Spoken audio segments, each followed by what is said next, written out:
Hello बच्चों, आज मैं आप लोगों के लिए एक ईमानदार बकरी की कहानी लेकर आई हूँ। एक बकरी जो हमेशा सच बोलती है और एक दिन उसकी ईमानदारी ही उसे एक मुश्किल से बचा लेती है। बहुत समय पहले की बात है। एक हरे भरे जंगल में बिन्नी नाम की एक बकरी रहती थी। बिन्नी की एक खास बात थी, वो कभी भी झूठ नहीं बोलती थी। चाहे कुछ भी हो जाए, वो हमेशा सच कहती थी। जंगल के बाकी जानवर बिन्नी की इस आदत को अजीब मानते थे।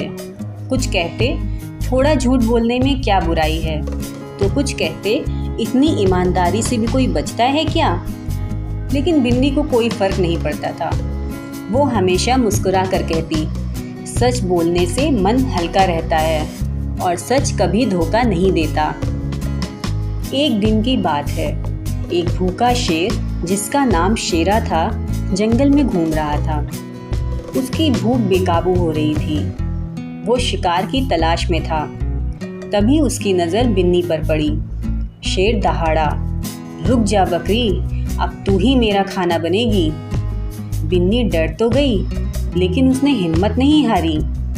उसने हाथ जोड़कर कहा, शेर भैया, अगर आप मुझे ही खा लेंगे तो क्या मैं आखिरी बार कुछ कह सकती हूँ। शेर ने सोचा, चलो मरने से पहले इसे कुछ बोलने देते हैं। उसने गरजते हुए कहा, ठीक है, जल्दी बोलो। बिन्नी बोली, मैं हमेशा सच बोलती हूँ, झूठ कभी नहीं। और ये सच है कि अभी मेरे पेट में कुछ नहीं है। अगर आप मुझे खा लेंगे तो आपको भी भूख नहीं मिटेगी।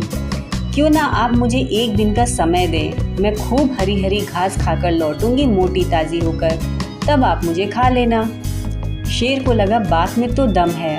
उसने कहा, ठीक है, लेकिन अगर तू वापस नहीं आई तो मैं पूरे जंगल में ये ऐलान कर दूंगा कि बकरी झूठी थी।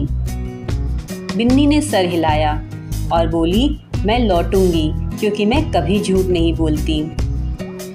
अगली सुबह बिन्नी घास चरकर आई, बिल्कुल समय पर। शेर बहुत हैरान हुआ। उसने पूछा, तू आ गई, तुझे डर नहीं लगा। बिन्नी बोली, डर तो लगा, लेकिन मेरा ईमान और मेरा सच बोलने का वादा उससे बड़ा था। शेर उसकी बात को सुनकर चुपचाप मुस्कुराया और फिर बोला, बकरी, तेरी ईमानदारी ने मुझे बदल दिया। मैं आज से तुझे नहीं खाऊंगा और ना ही किसी ईमानदार को। तूने सिखाया कि सच बोलना कमज़ोरी नहीं, बल्कि सबसे बड़ी ताकत है। और तब से बिन्नी ईमानदार बकरी के नाम से पूरे जंगल में मशहूर हो गई। बच्चों, उसकी कहानियाँ सुनते हैं और सीखते हैं। सच बोलना हमेशा सही होता है, चाहे परिस्थिति कैसी भी हो। ईमानदारी हमेशा आपकी रक्षा करती है। सच बोलना कभी ना छोड़ो, चाहे स्थिति कितनी भी कठिन क्यों ना हो।